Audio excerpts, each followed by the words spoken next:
오늘 말씀의 제목 한번 따라 하십시다. 하나님이 도우시면 버린 돌도 머릿돌이 됩니다. 아멘. 제가 신학교 다닐 때 동기들이 기독교 교육학과까지 해서 한 300여 명이 졸업을 했습니다. 목회를 하는 친구도 있고 또 사업을 하는 친구도 있고 제 주로 이제 목회를 했죠. 그 목회하는 친구들 중에서 공영방송에 가장 먼저 출연한 친구가 있습니다. 정진석 목사라고 98년도에 텔레비에 나왔습니다. 친구들 사이에서 야, 두 번째가 누굴까? 우리 교회에서 준비가 다 됐는데 KBS가 우리를 무시하는 것 같아요. 우리 교회 성가대나 이래가 아니라 잘 돼 있고 교회가 준비되어 있는데 혹시 KBS에 관계되시는 분은 성덕교를 적극 홍보하시기 바랍니다. 텔레비에 나오는 것은 크게 둘 중에 하나예요. 하나는 아주 못된 짓을 해서 텔레비에 나오든지 아니면 아주 잘한 일을 해서 텔레비에 나오든지 둘 중에 하나인데 이 친구는 다행스럽게 잘한 일을 통해서 텔레비에 나온 친구입니다. 학교를 졸업하고 대학원을 마치고 94년도에 충북 음성군 원남면 그리고 하당 1, 2도 아닌 하당 1위에 가서 교회를 개척했습니다. 한길감리교회를 개척했습니다. 가서 시골에 가서 이렇게 벌써 정치가 느껴지잖아요. 애들이 있는데 애들 가서 보면 니네 끝나고 어디 가냐 그러니까 속골 배로 가요. 그러대. 속골 뭔지 아시죠? 소목일 풀 배로 가요. 그리고 아주머니 어디 가세요? 이러면 김매로 가고 밭에 나가고 이런 전형적인 농촌 지역입니다. 근데 그 친구에게는 아주 소중한 달란트가 있었는데 바이올린을 옛날에 학교 다닐 때부터 잘했어요. 뭐 고등학교 때부터 잘했는지 아무튼 우리 대학 갔을 때도 뭐 무슨 학생들 무슨 밤 이렇게 열리면 꼭 게스트로 참여해서 바이올린 연주했는데 그 친구가 거기 가가지고 하나님 저를 여기 왜 보냈습니까? 기도하다가 얘네들한테 악기를 좀 가르쳐야 되겠다 그런 생각을 하게 됩니다. 그래서 속골배로 가는 애 불러다가 악기를 중고 악기를 하나 사주고 가르치고 또 저쪽에 김매로 간 사람 불러다가 가르치고 전도 차원도 있고 또 실제 차원도 그렇게 해서 소문이 나고 조금씩 해가지고 한 25명 그래서 한길 챔버 오케스트라를 창단합니다. 그래서 이제 음성군에서 부활절 연합 예배 같은 때 생각지도 못한 산골에서 오케스트라가 와서 연주를 하고 이게 이제 소문이 나다가 98년도에 KBS 성탄절 앞두고 기독교에 관련된 뭘 하려고 그러다가 그 PD에 그 소식이 들어갔었나 봐요. 그래서 거기 와서 촬영을 해가지고 방송이 됐습니다. 저도 봤습니다. 그리고 이제 그게 소문이 나면서 연세대학교 100주년 기념관에서 또 특별 연주도 하고 모금도 하고 뭐 그렇게 해서 그 활동을 했습니다. 시골에서 한길 챔버 오케스트라가 만들어졌다는 것 자체도 위대하지만 사실은 제가 그것 때문에 여러분들에게 이 간증을 하는 것은 아닙니다. 그 친구의 마음과 거기 역사했던 하나님의 손길이 너무 뜨겁고 열정적이기 때문에 소개하는 겁니다. 그 속골배로 다니던 아이들한테 그냥 그대로 내버려 뒀으면 계속 속골이나 베고 다닐 텐데 거기에 하나님의 사람을 보내고 하나님의 관심과 능력이 임하니까 챔버 오케스트라 단원이 됐습니다. 무엇보다 걔네들이 꼭 단원, 전문 음악가가 앞으로 된 것은 아닙니다. 그러나, 우리도 하나님이 역사하면 이렇게 새로운 것이 만들어질 수 있구나라는 새로운 세계를 보게 된 것이죠. 그 이후에 그 친구가 거기서 한 9년 정도 목회를 하고 지금 미국 가서 역시 비슷한 활동을 합니다만은 거기에 후임으로 오신 목사님과 또 해서 한 4년 정도 스탑됐다가 다시 그때의 기억을 떠올리는 사람들이 한두 명씩 몰려서 지금도 다시 결성이 돼서 2004년부터 또 이렇게 활발하게 활동을 한다는 그런 보도도 받았습니다. 버린 돌이지만 하나님이 역사하면 머릿돌이 될 줄로 믿습니다. 오늘 본문에 있는 말씀은 시편에 있는 말씀이죠. 시편에 대개 이제 1절부터 할 때 보면 그 앞부분에 빨간 글씨로 다윗의 뭐에 맞춰서 지은 시라든지 또 고라자손의 무슨 시라든지 뭐 이런 식으로 지은이에 대한 소개가 간략하게 있는데 오늘 시편 118편은 공교롭게도 지은이에 대한 언급이 없습니다. 신학자들 중에서 이 시편 118편이 누가 기록했을까 이런 연구들을 하는데 거의 90% 이상이 다윗이다.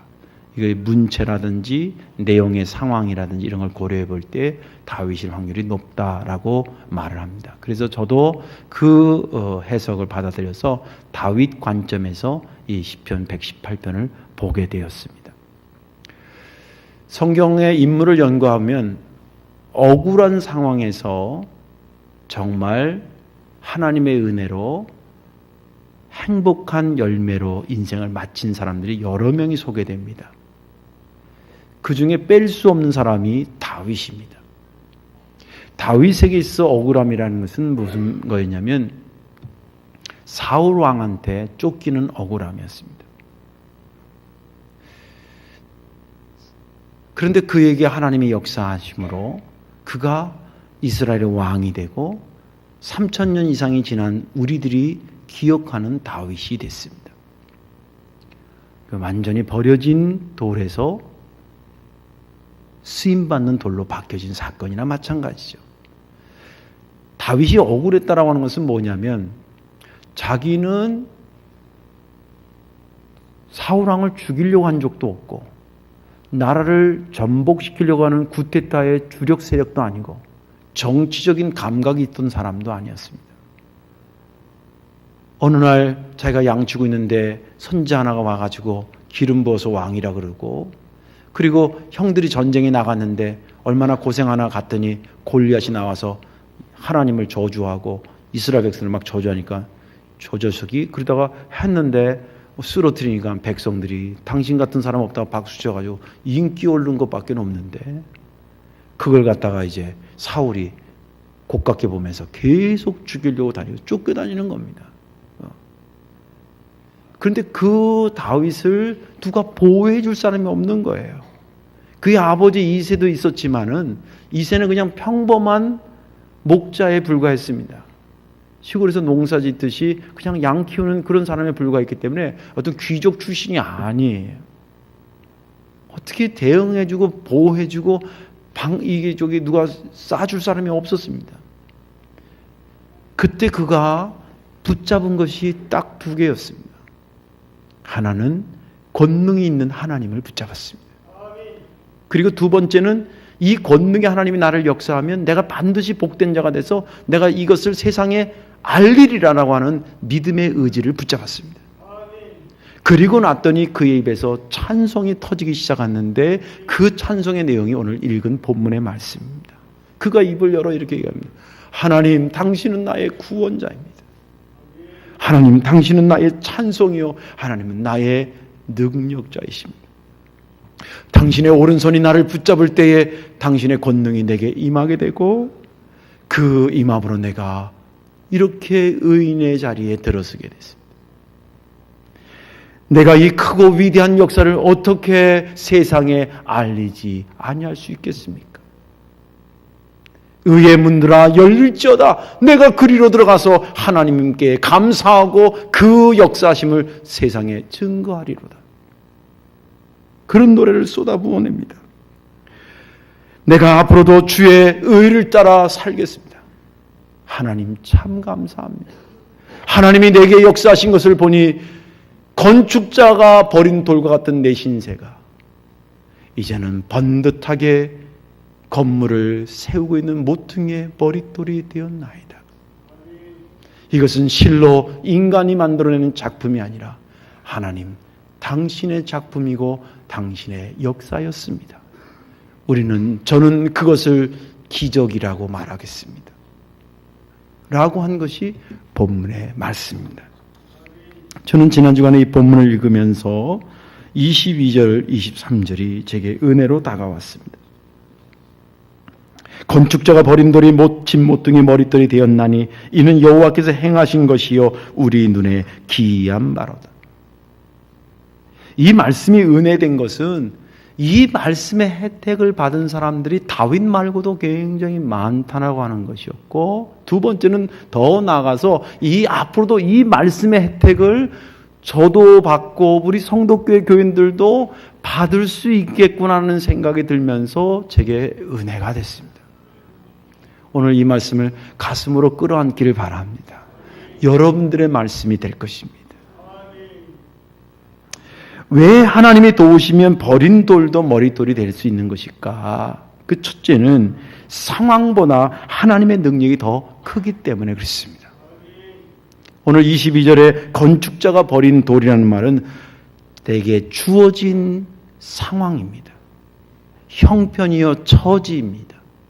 그런데 그게 어느 날 보니까 뭐로 바뀌었냐면 건축에서 뺄 수 없는 모퉁이에 머릿돌로 탁 가 있더라는 거예요. 뭐가 그렇게 완전히 달라진 겁니까?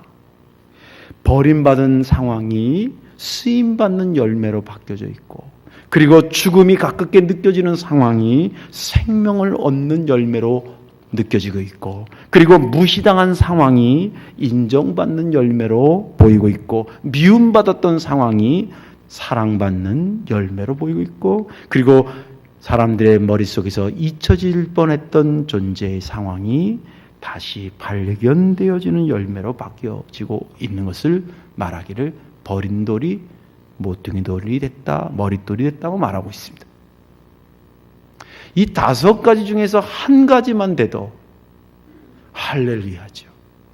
죽음의 상황에서 생명의 상황으로 옮겼다고 하는 것, 그 한 개만 돼도 얼마나 감사하고 기쁘겠어요.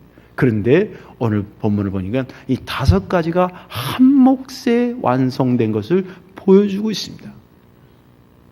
대체 여기서 여기로 갔을 때 거기에 뭐가 들어갔냐는 겁니다. 예를 한번 들어볼게요. 언젠가 어느 방송을 보니까 요새는 애완견들 많이 키우잖아요. 애완견들 많이 키우니까 그 애완견하고 그 키우는 여자분하고 이렇게 텔레비에 나왔어요. 그리고 아나운서가 이렇게 해서 개에 대한 이야기를 막 하더니 이 개 언제 데리고 왔냐 그 얘기를 물었어요. 그러니까 그 여자분이 그 개를 데려온 이야기를 듣는데 제 귀가 쫑긋해졌어요. 유심히 이렇게 들었습니다. 자기가 한 번은 시장 갔다 이렇게 오는데 웬 개가 지저분한 게 쫄래쫄래 자기를 따라오더라는 거예요.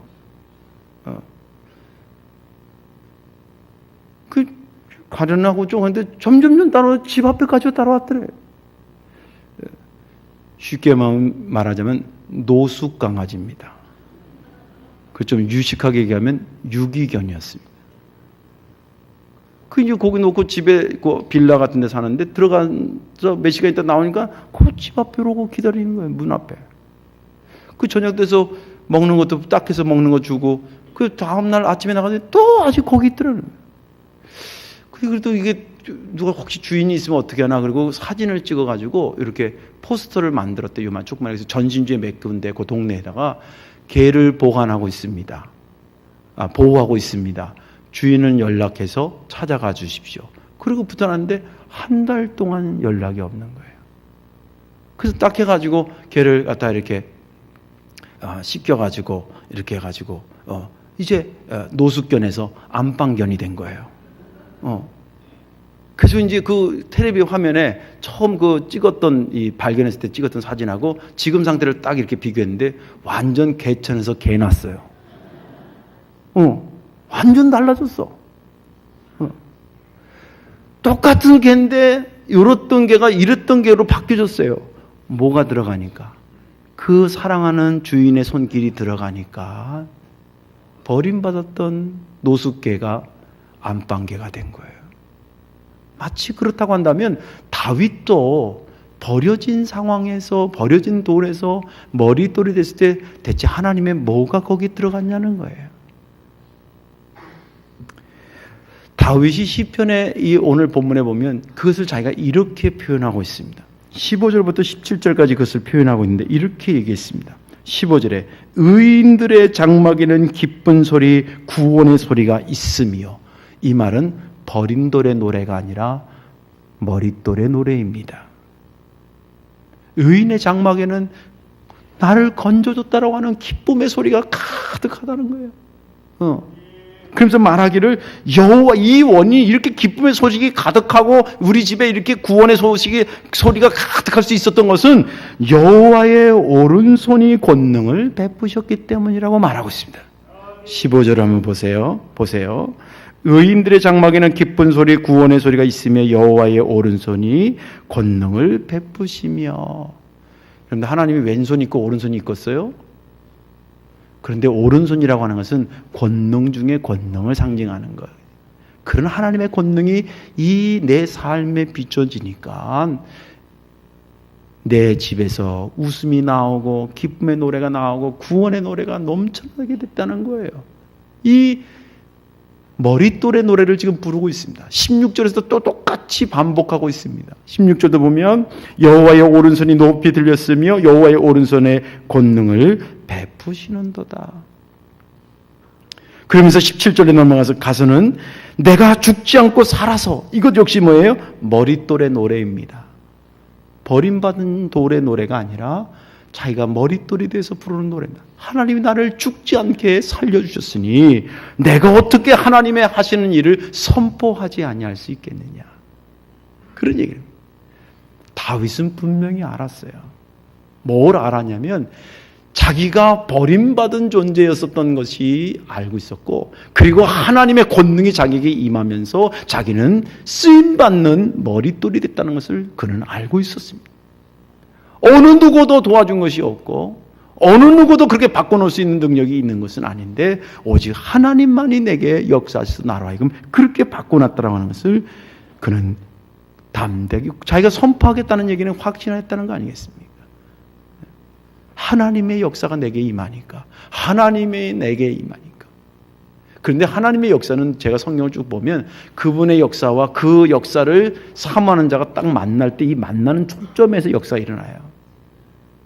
그런 관점에서 한 가지 여러분들이 중요하게 또 체크해야 될 것이 있습니다. 그 뭐냐면 돌에 대한 것입니다.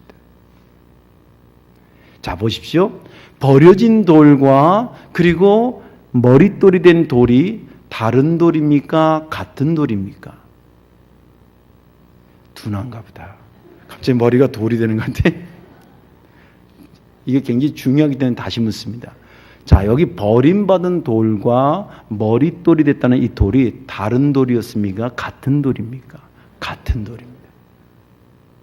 어디에 지배를 받느냐에 따라서 버림받는 돌로 있다가 버림받는 돌로 가기도 하고, 어디에 지배를 받느냐에 따라서 버림받는 돌에서 머릿돌이 되기도 한다는 거예요.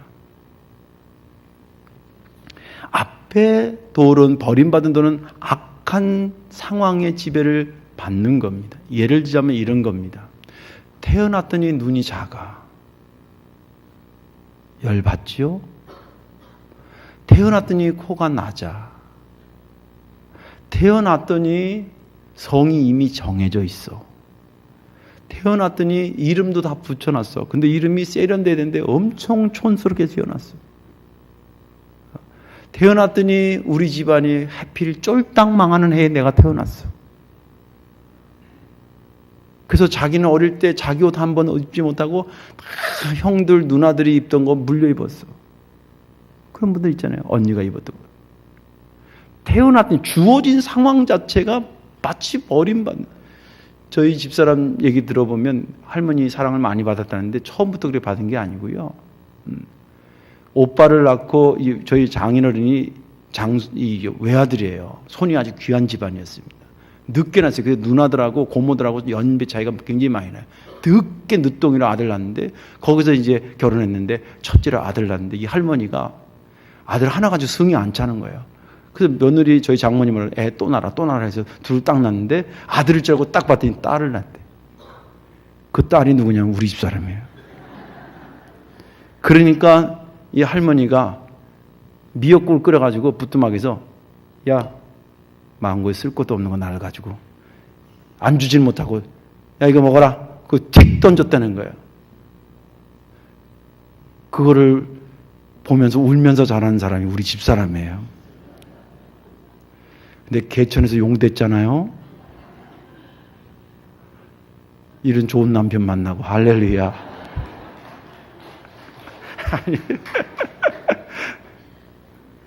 아니, 태어났는데 주어진 환경이 난 남자로 태어나고 싶다. 남자로 태어난 게 아니에요. 나는 여자로 태어나고 싶다. 여자로 태어난 게 아니에요. 낳더니 여자라 그래. 낳더니 남자라 그래. 좀 더 가슴 아프지만 낳더니 몸에 장애가 있어. 그게 스트레스가 되고 그것이 자기를 눌러서 그 눌리킴의 지배를 받고 있으면 그냥 그 상태로 살다가 그 상태로 가는 거예요. 그런데 다윗은 하나님을 붙잡기 시작했어요. 나를 능히 버린 돌에서 머릿돌이 만드실 것이 그분의 능력이 있다는 믿음을 가지고 그분을 붙잡았어요. 그리고 그 믿음대로 그는 시간이 지나면서 머릿돌로 바뀌어지기 시작했습니다. 왜냐하면 이렇게 말할 수 있는 것은 상황보다 하나님의 능력이 더 크다는 것을 우리는 믿기 때문에 가능한 소리입니다. 상황이 나를 누르는 것도 좋은 무거운 건 아닌 줄 압니다. 여러분들 경제적으로 잘 살다가 못 살게 된 게 어떻게 헤어나기 얼마나 힘든 건지 저는 알거든요. 그러나 그 상황 누르는 프레스보다 하나님이 다스리는 하나님의 능력의 세계가 더 월등하기 때문에 여러분들 기왕에 붙잡을 거면 나를 버린 돌에서 버린 돌로 그냥 내버려두는 상황을 붙잡지 마시고 나를 머릿돌로 만드실 하나님을 붙잡으시길 주의 이름으로 축원합니다. 뛰어넘어서 그렇게 붙잡는 것. 그럴 때에 버림받은 돌이 머릿돌이 되는 겁니다. 마지막 하나는 또 뭐냐면 하나님의 성향 때문에 그렇습니다. 신학기 여러 분야가 있는데 특별히 하나님의 성향에 대해서 연구하는 것을 조직신학이라 그럽니다. 그 조직신학 중에서 또 세부적으로 들어갔을 때 신론이라 그럽니다. 하나님에 관련된 학문이라는 거지요. 거기에 보면 하나님의 어떤 성향에 대한 소개를 많이 하는데 여러 성향이 있는데 오늘 본문 22절도 하나님의 성향을 포함하고 있는 내용입니다. 버린 돌을 머릿돌이 하겠다는 거예요. 여기 하나님의 성향이 뭐냐? 그 생명 성향이라 그럽니다. 생명 성향. 하나님의 생명 성향이 22절에 녹아져 있는 겁니다. 버림받았다라는 것은 시간의 문제지 조금 있으면 잊혀지고 사라지고 생명이라 그럴 때 죽음을 향해 가는 것입니다. 그런데 그 죽음을 향해 가는 도를 들어다가 건물을 세우고 자기는 자기대로 빚을 내고 건물은 건물대로 세우는데 아주 요긴한 것으로 쓰임받게 하셨다는 거예요. 하나님의 생명 성향. 성경은 창세기부터 요한계시록까지 쭉 보면 하나님의 성향이 쭉 흐름이 있는데 그 성향이 뭐냐면 생명의 성향입니다.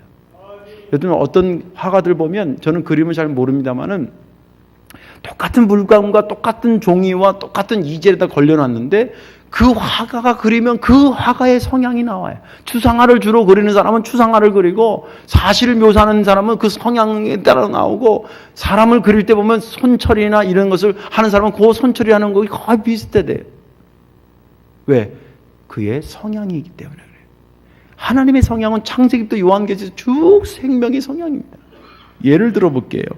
성경에 보면 상한 갈대를 꺾지 않고 꺼져가는 등불도 끄지 않는다는 말씀이 있습니다. 하나님의 말씀입니다. 그분의 생명 성향을 말해주고 있습니다. 집 나간 아들을 외면하지 않고 이제나 오려나 저제나 오려나 그 아들을 계속 기다리는 아버지가 소개되고 있습니다. 아버지의 성향은 생명 성향입니다. 또 70번씩 7번이라도 용서해줘서 그 사람 세울 수 있는 거라면 세워줘라. 이거 역시 생명의 성향입니다. 내가 너희들의 죄를 위해서 십자가에 죽고 3일 만에 다시 살아나리라. 이거 역시 생명 성향입니다. 병자를 향해서 에바가 열려라. 앉은 자야 일어나라. 무덤아 물러가라. 주님의 명령은 다 생명의 성향에서부터 나오는 것입니다. 하나님은 어떻게든지 쓰러지는 우리를 일으켜 세우시고 꺾어져 가는 것을 살려보시려고 심각하게 고민하시는 분이 하나님이십니다. 왜? 그분의 성향이 생명의 성향이기 때문입니다. 생명의 성향이 강한 주님을 의지하고 믿고 따르기를 주의 이름으로 축원합니다. 여러분들의 그런 것은 여러분들도 따라붙어야 되는데 어떻게 따라붙어야 되느냐?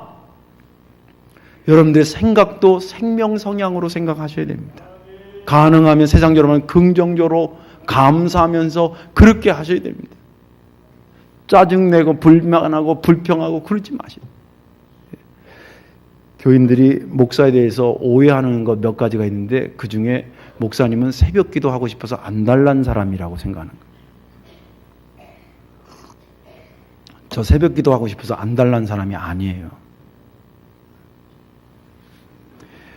새벽 기도 때 알람 소리를 맨 처음에 이렇게 전화기로 이렇게 했는데 띠리리리 띠리리리 띠리리리 막 그 소리가 막 핸드폰 집어 던지고 싶어 어떨 때는. 그래서 기도했어요. 하나님, 핸드폰이 문제가 있습니까? 어떻게 제가 아침에 정말 기쁨으로 일어날 수 있을까요? 근데 딱 아이디어가 떠나. 여러분 한번 진짜 해보세요. 내가 좋아하는 가장 좋아하는 노래 그거를 어떻게 다운받아가지고 알람으로 이렇게 했어요. 우리 아들이 해주셨나 기도실이 없어서 어떻게 했더니 걔가 듣고 딱 해줬어. 그래서 아침에 딱 일어나는 시간에 노래가 쫙 나오는데 내가 세상에 가장 좋아하는 노래가 쫙 들리는 거예요. 그러니까 핸드폰이 그렇게 사랑스러울 수가 없어. 띠리리리리 띠리리리 이거 할 때하고는 비교가 안 돼. 그리고 입으로는 그렇게 하기로 했어요. 일어나면서 아이고 이랬거든요. 아이고 하지 말고 감사합니다. 하나님 감사합니다. 그렇게 했어요. 그리고 또 하나 추가된 게 저번에 3월 달에 여기 부흥에 오신 목사님이 아침에 일어나서 그렇게 하라 그랬잖아요. 하나님 사랑합니다. 나는 소중한 사람. 모든 것이 잘 될 거야. 이거 하라 그랬잖아요. 그 3번씩 하고 나옵니다. 자기 체면을 거는 것이 아니라 가만히 생각하니까 정말 하루 사는 거 어제 죽은 사람은 오늘 하루 살고 싶어 그렇게 애쓰다가 어제 돌아가신 거예요. 얼마나 감사해. 그렇게 표현하지 못한 것뿐인데 하나님이 죽음 성향이시라면 죽음 향해 가면 됩니다. 맨날 염세주의로 난 어떻게 자살할까? 어떻게 우울증에 걸리면 될까? 이런 거 고민하면 돼. 그러나 하나님의 성향이 생명 성향이면 그분을 믿는 우리는 따라가요. 아까 전에 화가 얘기했지만 화가가 추상화하면 그 그림을 이해하려면 그 화가의 성향을 이해해야 그림이 보인다는 거예요. 할렐루야. 하나님의 성향이 생명 성향이면 그걸 이해해야 그렇게 따라붙어야 내가 버린 돌이 머릿돌이 돼. 여러분 똑같이 돌로 태어나서 왜 버림받은 돌로 살다 가냐. 쓰임받는 머릿돌이 되다가 가야 되지 않겠습니까? 할렐루야. 하나님의 성향은 그런 것입니다. 비록 나를 버리게 되는 상황으로 나를 몰아간다 할지라도 이 상황보다 더 위에 계신 하나님 나 붙잡고 나는 생명으로 가리라. 나는 쓰임받는 곳으로 가리라. 하나님 나를 그렇게 인도하옵소서. 왜 그런 기도가 안 나오냐 이거. 인생 2번, 3번 사는 것 아니지 않습니까? 다윗도 사울을 향해서 죽이고 싶은 정도로 미운 적이 있었습니다. 왜? 자기를 그렇게 죽이려고 그러니까. 그러나 철저하게 다윗은 사울을 바라볼 때 생명의 성향으로 바라봤습니다. 내가 하나님이 기름 부어 세운 종을 내가 어떻게 함부로 죽일 수 있겠냐. 일단은 살려보고 내가 도망가자. 생명의 성향의 행동이었습니다. 그랬더니 그런 과정들이 다윗을 머릿돌 되게 하신 것입니다. 이제 말씀을 정리합니다. 오늘 말씀 따라 여러분들이 머릿돌 되는 인생이 되기를 바랍니다. 이것은 단순히 세상이 말하는 처세술을 말한 게 아닙니다. 출세지향적인 처세술을 말한 게 아닙니다. 굳이 처세술로 표현한다면 영적인 처세술이요, 생명 처세술입니다. 여러분들 상황보다 위에 계신 하나님의 능력을 믿고 그분의 손을 붙잡길 바랍니다. 그리고 생명의 성향이 있는 그분을 따라붙어 언어부터 바꾸고 생각을 바꾸고 행동도 그렇게 따라붙으십시오. 순간 많은 사람들이 여러분들을 보면서 당신은 우리 모임에 없어서는 안 되고 우리 교회에서 없어서는 안 되고 우리 가정에서 없어서 안 되는 머릿돌과 같은 사람이라고 말하게 될 것입니다. 그 자리에서 저와 여러분들이 만나기를 주의 이름으로 축원합니다. 기도하겠습니다. 좋으신 하나님, 고맙고 감사합니다. 태어났을 때 어떤 이는 버림받은 돌처럼 태어난 사람도 있고, 살다가 제3자에 의해서 본의 아니게 버림받은 돌처럼 상황이 될 때도 있었습니다. 그러나 상황보다 위에 계신 하나님을 붙잡고 머리를 조아려서 이 자리에 나온 자들 머릿돌 인생으로 바뀌게 도와 주옵소서. 하나님의 생명의 성향을 파악하고 그것을 믿음으로 간직하고 생각과 말과 언어와 행실과 모든 것을 생명의 관점으로 살아가기로 결심한 이들에게 머릿돌이 저들의 열매임을 깨닫게 하옵소서. 예수님의 이름으로 축복하며 기도하옵나이다. 아멘.